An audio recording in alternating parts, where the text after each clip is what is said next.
نحمده ونستعينه ونستغفره ونؤمن به ونتوكل عليه ونعوذ بالله من شرور أنفسنا من سيئات أعمالنا من يهده الله فلا مضل له ومن يضلله فلا هادي له ونشهد أن لا إله إلا الله وحده لا شريك له وسندنا وحبيبنا وحبيب ربنا وطبيبنا طبيب قلوبنا وأولانا ومولانا محمدا عبده ورسوله أما بعد فأعوذ بالله من الشيطان الرجيم بسم الله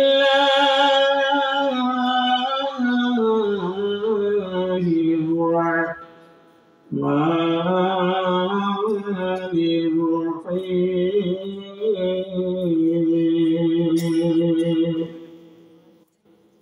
إن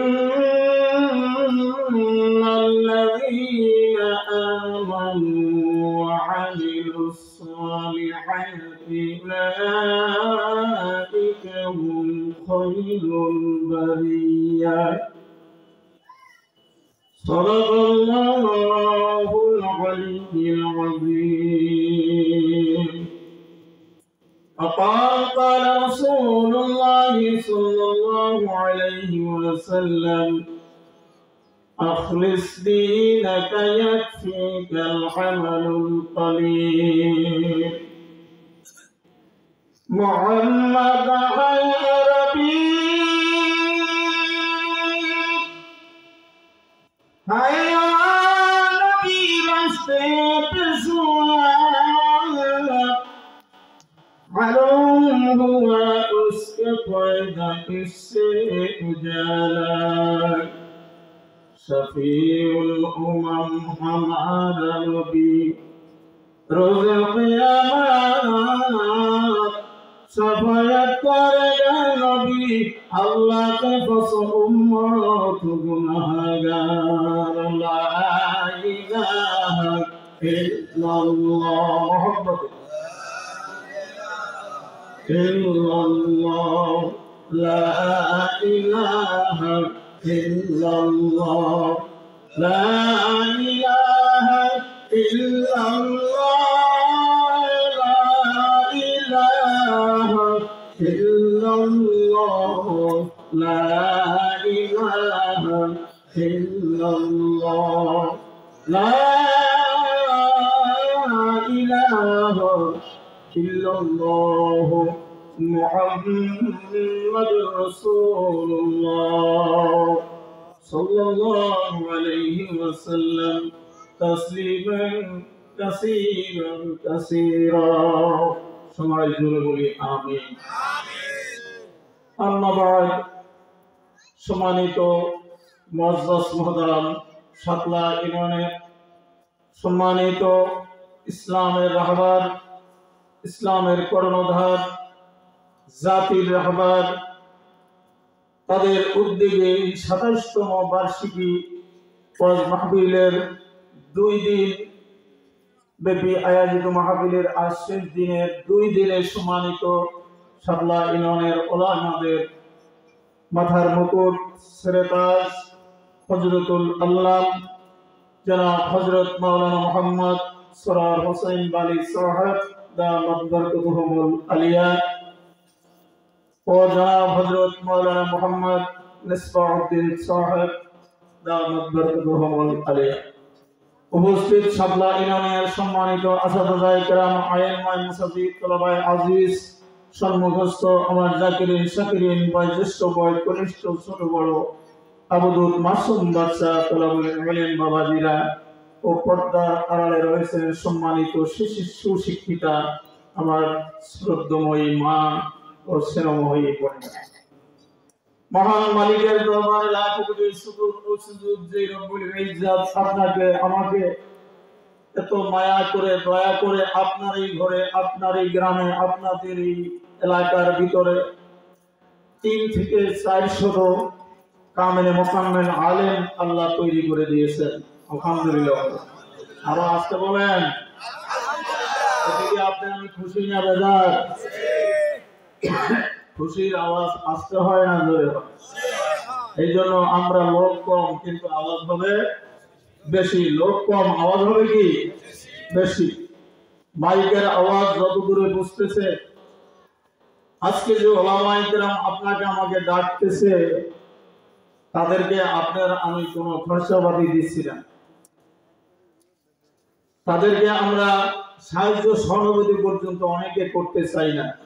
অথচ দেখা যায় বাজারে ঘাটে দোকানের পাটে তো দেখো আলেম ওলামারা যদি মাহফিল দেয় ওখানে লোক হয়, আবার শুনি 4 দোকানে বসে যায় হয়তো লাখে লাখে 30 জন হয়েছে।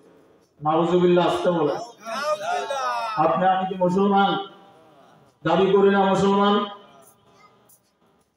আমার দোকানদার ভাইরা কালকে থেকে আজকে মাদানী হিসাব সহ এখানে যারা আছে সকলে কথা বলতে পারেন। খোদার কসম করে বলি রে মোমেন, এই স্যারে বসার যোগ্যতা আমি আব্দুর রশিদ আমার নাই, কিন্তু আমার মতন একটা নাখানদার মানুষকে এখানে 2টা কথা বলার মতন যোগ্যতা দান করেছে কে? আর একটু জোরে বলেন কে? ওই মালিক মানে আব্দুল হক আব্দুল করিম। ও আল্লাহ তোমাকে ভালো করে শোনো, কঠিন কিয়ামতের ময়দান যেদিন কায়েম হয়ে যাবে ওই দিন এই সমস্ত ওলামায়ে কেরাম দরিয়া দরিয়া দেখবে এইকে এই আমার ভাই, এইকে এই আমার চাচা, এইকে এই তো বাজারের দোকানদার, এরকম করে করে বলবে মালিক আল্লাহ পাক আপনি না আমাদেরকে বানাইছেন নায়েবে নবী, ওলামায়ে কেরাম, নবীদের উত্তরসূরি। তারা তোমাকে মহব্বত করতো, যদিও ময়দানে আসতে পারে নাই, যদিও তারা কাজ কর্মের কারণে ময়দানে আসে নাই, কিন্তু আজকে তারা জাহান্নামে যাবে আর আমরা তাদের আওলাদে, আমরা তাদের আপনজন হইয়া আমরা জান্নাতে যাব, এটা হতে পারে না। সুবহানাল্লাহ বলবেন। এটা সত্য না মিথ্যা? সুপারিশ চলবে কি চলবে না? আল্লাহ পাক রব্বুল আলামিন বলেন, ও মাসা তারিসা ও আব্দুল রহিম আব্দুল করিম ও মুফতি সাহেব মাদানী সাহেব ও কাসিমি সাহেব, আমি আল্লাহ দুনিয়ায় তোমাকে অনেক কষ্ট দিয়েছি। কত হাতে ধরছো, পায়ে ধরছো, নবীজির চরিত্রটা নিয়ে তুমি মানুষ ময়দানে দাওয়াত দিছো। আমার নবীজিকে পাথর মারছে, পাথরের যুগ ছিল না, তোমাকেও কটূক্তি করছে, কত গালিগালাজ করছে, তারপরেও তুমি কোরআন সুন্নাহর আলোচনা দাওয়াত দিয়েছো। যেহেতু আমার বন্ধু বলেছে বাল্লিগু আন্নি ওয়ালাউ আয়াত, আমার পক্ষ থেকে একটি বাণী, একটি আওয়াজ হলো মানুষ ময়দানে পৌঁছে দাও, অর্থাৎ দাওয়াত দাও। নাম কি? এই যে আজকে ওলামায়ে কেরাম দিতেছে এটার নাম কি? দাওয়াত। এই দাওয়াত কার হুকুম? আরো একটু জোরে বলেন কার হুকুম? আজ তোমার আমার একটা ভাই, দুইটা ভাই সংসারে, 2 ভাই 2 দিকে যায়, এদিকে কোরআন বিকৃত হয়ে যায়, নবী রাসূলকে গালিগালাজ করা হয়, কিন্তু আমি দল ছাড়তেছি না, আমি ইত্তক ছাড়তেছি না। আমার এইটা বুঝ নাই, আমি তো মুসলমান, আমার নবীজিকে গালি দেওয়া হচ্ছে, কটূক্তি করা হচ্ছে, এ তো আমার ভাই হতে পারে না, এ তো আমার আপনজন হতে পারে না যদি আমি তাকে ভিড়াইতে না পারি, আমার জান চলে যেতে পারে। এই দিনদার ইমানদার আল্লাহর গোলাম, অল্প সময়ের ভিতরে যদি এই ময়দানে তুমি আসতে পারো, মনে করবো কোরআন সুন্নাহর আলোচনার মহব্বত, উলামায়ে কেরামদের মহব্বত তোমার দিলের ভিতরে আল্লাহ দান করেছে। কথা ঠিক না? ওই মালিককে একটা মহব্বত করে ডাক দিবেন, জায়গা ফাঁকা রাখবেন না, একটু সামনের দিকে আগায় বসতে হবে বন্ধু। এবার একটু হাতটা তুলিয়া মাওলার একটা জোরে সোরে ডাক দিবেন। কত জীবনে ডাকলাম, আজকে ডাকটা একটু ভিন্ন ধরনের হতে হবে।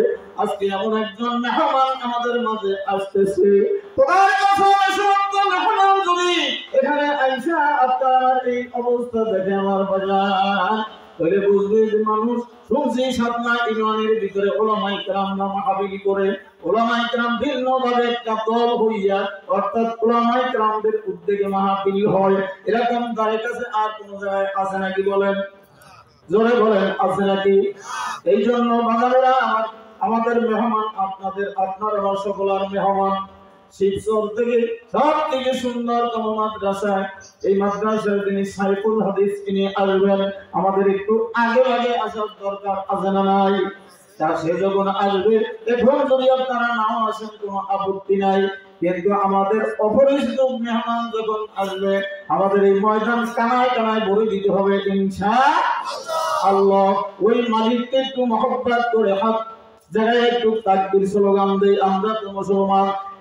ইমানের তত্ত্ব এবং তার কনসিডার ভিতরে একটা টাকার বিনিময়ে তামাম জীবনের গুনাহগুলি আল্লাহ মাফ করে দিতে পারে কি পারে না?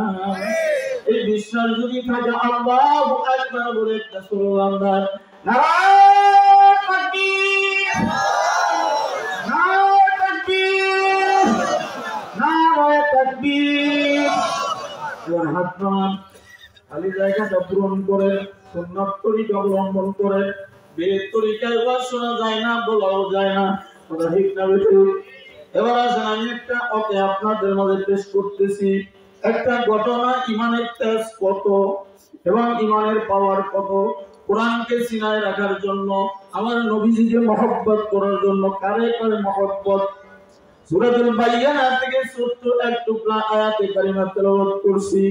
আল্লাহ যদি তৌফিক দান করেন, এদের সামনে রেখেই কয়েক মিনিটের ভিতরে বিদায় নেব। আমার বাজারের আমার বন্ধুরা, আজকে ওয়াজ আপনার আমার পকেটের ভিতরে, মোবাইলে ওয়াজ পকেটের ভিতরে, মা বোনেরা তরকারি করে তার ভিতরে বয়ান আছে না নাই? ওই জঙ্গলের ভিতরে গাছ কাটতে যায়, পকেটের ভিতরে আন্তর্জাতিক খ্যাতি সম্পন্ন বক্তাদের বয়ান। বলেন তো, মোবাইলের বয়ান শুনিয়া কোন যুবক, কোন বন্ধু, কোন ভাই আমার আমলিয়াত হয়েছে? যদি না হইয়া থাকে, কেমন পর্যন্ত যুবক তুমি মোবাইলের বয়ান শুনবা ও আমার ভাই, ও আমার বন্ধু। তার ভিতরে চারটা গুণ থাকবে। যেই ব্যক্তি আল্লাহ এবং আল্লাহ রাসূলকে সঙ্গে নিয়ে কথা বলবে, তার কথা যদি ভালো না লাগে, ওই কথাগুলি খারাপ যদি শুনতে বোঝা যায়, কণ্ঠ ভালো না, সুর ভালো না, আলেম ভালো না, বংশ ভালো না, গোষ্ঠী ভালো না, কিন্তু তার তেলের ভিতরে আছে মালিকের মহব্বত। মালিককে সঙ্গে নিয়ে যদি যেই কোনো আলেম যেই কোনো কথা বলে কোরআন সুন্নাহ, আল্লাহ বলেন, ও বান্দা, ওই কথাগুলি বান্দার জবানে বলতে দেরি হবে, আমি আল্লাহ তোমার কলমের ভিতরে দান করতে দেরি হবে না। কথা ঠিক না বেশি? এই জন্য দেখছি চৌধুরীর হুজুরি যে চোখে দেখতো না, কিছু কথা বলতো, সাথে সাথে আলেম ওলামা পাঁচ পাঁচ দৌড়দৌড়ি করতো, তাবলীগ পাগল হয়ে যাইতো। এনাকালীন হুজুরি এরকম কিছু ওলামায়ে কেরাম আছে না নাই? অর্থাৎ তাদের যোগাযোগ কারোর সাথে জোরে বলেন। এবার আমার বন্ধুরা, আমার ভাইরা, ইসলামের কোন মহব্বত, নবীজির কোন মহব্বত, চাঁদপুর এলাকার ভিতরে ওই ব্যক্তির বাড়ি আজ থেকে 65 বছর আগের কথা। উদয় পাল কবিরাজ নামে একজন ভণ্ড আমার কাছে পেপারের একটা খণ্ড এখনো আমি লিপিবদ্ধ করে রেখেছি। আল্লাহ, তার নাম হলো আব্দুল আলী। কি নাম? আব্দুল আলী এক সন্তান। উজাইফাল কবিরাজ নাম করা কবি, ওদিকে একজন হাকিম, কিন্তু উনি হঠাৎ করে আপনার আমার নবী সরকারের আলম কায়নাত তাজদার মদিনা হুজুরে কোন সাল্লাল্লাহু আলাইহি ওয়াসাল্লামকে রঙ্গিলা নবী বলে গালি দিয়েছে। নাউযুবিল্লাহ বাড়িয়ে কি নবী মুখে বলতে পারে না কি নবী? তাহলে আপনারা আমরা কি বলবো? আমাদের নবী কি রঙ্গিলা নবী? আল্লাহু আকবার। যেখানে আমার আল্লাহ পাক রব্বুল আলামিন বলেন ওয়া আরসালনাকা ইল্লা রাহমাতাল লিল আলামিন। আল্লাহু আকবার। তামাম বিশ্বের জন্য আসমান জমিনের মালিক যাকে রহমত স্বরূপ প্রেরণ করেছেন, জোরে কোন সুবহানাল্লাহ। এই নবীকে বলে রঙ্গিলা নবীর সঙ্গে বলতেছি। এবার পেপারে ভোরের বেলা যখন ভোরের কণ্ঠ, পেপারের নাম কি? ভোরের কণ্ঠ। এই ভোরের কণ্ঠের ভিতরে ইন্ডিয়া ছাপা হয়েছে, কিন্তু এই ছাপাটা ছাপাইছে উজাইফাল কবি। এবার কবি আল্লাহ আব্দুল আলিম ওই যে আবুল কাসেম নানতুবি রাহমাতুল্লাহ আলাইহি যারা ওই মাদ্রাসা থেকে পাস করে বের হয় তাদেরকে বলা হয় হযরত মাওলানা কাসিমি সাহেব। শুনেন না? আল্লাহু আকবার। ওখানে পড়তেছে, কেবল পড়তেছে ভোরবেলায় পেপারটা আব্দুল আলিম। এবার দেখে যেমন নবীকে রঙ্গিলা নবী বলে গালি দিচ্ছে। মায়ের কাছে পত্র লিখছে, মা গো আবার নবীজিকে যদি কেউ গালি দেয় তোমার আকীদা কি? তোমার মনে কি বলে? ওই নবীর প্রতিশোধ নেওয়ার জন্য যদি তোমার একটা সন্তান শহীদ হয়ে যায়, মা তবে কি তুমি বেজার না খুশি? মা পত্র লিখছে, বাবা গো আব্দুল আলিম তুই একটা মাত্র সন্তান না, আমার নবীজির জন্য মান সম্মানের জন্য যদি তোর মতো 100 সন্তান আমার হতো, আল্লাহু আকবার, 100 সন্তান যদি হতো তাহলে আমি নবীজির জন্য কুরবান করে দিতাম। এবার আব্দুল আলিম উজাইফাল কবির কাছে গেছেন, যে বলতেছে আজকে কত বড় নবীজির পাগল, নবীজির আশা তো क्या मजा है मशूक़ों से पूछियो, शके गुल में क्या मजा है बुलबुलों से पूछियो। বাবারে যার সাথে যে মহব্বত, তার কথা শুনলেই কলিজা ঠান্ডা হয়ে যায়। কথা কয় না? আল্লাহু আকবার। আল্লাহ নবীজির পাগল যারা নবীজির কথা শোনার সাথে সাথে তাদের অন্তর বিগলিত হয়ে যায়। নবীজির ঘটনা রয়েছে হাদিস শরীফের ভিতরে। এই জন্য হক্কানি উলামায়ে কেরাম আপনাকে আমাদের বোঝানোর জন্য এত পাগল। নবীজির জীবনের ভুলের থেকে তুমি ক্ষমা পাওয়ার জন্য হক্কানি উলামায়ে কেরামদের চেহারাটা দর্শন করো, সাথে সাথে তোমার সগীরা গুনাহগুলি মাফ করে দিবেন কে? একটু জোরে বলেন কে? ওই মালিকের কাছে আমরা এখানে এসেছি। জোরে বান কথা ঠিক না বেশি? উজাইফাল কবি এবার সরিষার তেল দিয়ে সকালবেলা দুটি কাপড় পরিয়া ঠ্যাঙের উপর ঠ্যাং দিয়ে, দেখেন না হিন্দুরা কেমনে বসতো, ব্রাহ্মণরা রাঙ্গা চামড়া বের করে দিত, এরকম ঠ্যাঙের উপর ঠ্যাং দিয়া সরিষার তেল দিয়া মুড়ি মাখাইয়া খাইতেছে আর রোদ্রু পোহাইতেছে। আল্লাহর পাগল নবীজির আসে সামনে যা বলতেছেন, চেহারার দিকে মিলাইতেছে আর বলতেছে, হারে আপনার নাম উজাইফাল কবি? হ্যাঁ আমার নামই তো উজাইফাল কবি। তাই নাকি? এই যে কবিতাটা কে লেখছে সেটা তো আমারই লেখা, দেখি এটা তো আমারই লেখা। হ্যাঁ আমি তো লিখেছি। এবার বলতেছে এই কবিতার জন্য আপনাকে কি পুরস্কার দেব? এই পুরস্কার দেওয়ার মতন আমি যুবক আমার কাছে কিছুই নাই। আপনাকে উত্তম এই কবিতার ছন্দ যেরকম, কবিতার ভাষা সেরকম, কবিতার কাজ যেরকম, শালীনতা মাত্রতা সব কিছু ঠিক আছে। এই জন্য আপনাকে একটা পুরস্কার দেওয়ার জন্য আমি এসেছি। সব জায়গায় তার বাড়ি নিয়ে আবার আপনার আমার সাথে বলবেন যত শক্তি আছে ডাক দিবেন কারে? আল্লাহকে আল্লাহু আকবার আল্লাহু আকবার বলে পড়ে দিয়া এবার পেটের মধ্যে মঞ্জুরে প্রাণ নামছে। উজাই পাল কবি ওইখানে দুনিয়া থেকে শুরু করে জাহান্নামী হয়ে গেছে। এক মায়ের এক সন্তান। এই জন্য আমার বন্ধুরা আপনাকে আমাকে নিজেকেও আমি আপনাদের সাথে বলতেছি, আজকে যদি কোরআনের বিপক্ষে কোনো আওয়াজ আসে, হোক আমার বাবা, হোক আমার ছেলে, হোক আমার মা, হোক আমার ভাই, তাকে শাসনের পরে যদি দেখি ওই লাইনে যাইতেছে, কোরআনের উল্টা পাল্টা চলতেছে, তাহলে আমি সরকারের জেলে যাইতে ফাঁসির মঞ্চে তুলতে ওই আব্দুল আলীমের মতো কে কে রাজি আছে ইসলামের জন্য, কোরআনের জন্য, আল্লাহ পাকের মহব্বতে আল্লাহু আকবার বলে আল্লাহকে দেখাই দাও।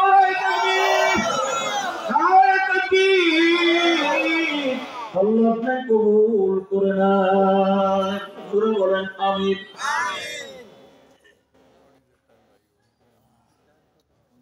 আল্লাহু আকবার।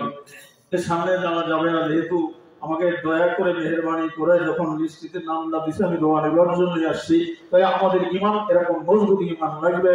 ইন্নাল্লাযীনা আমানু ওয়া আমিলুস সালিহাত, তোমরা ঈমানে যারা ঈমান এনেছো আমলে সালেহ করো, আখলিস দীনাকা ইয়াকফিকাল আমালুল কলিল, তুমি তোমার ঈমানকে পরিশুদ্ধ করো, খাঁটি করো, অল্প আমলই নাজাতের জন্য যথেষ্ট হবে।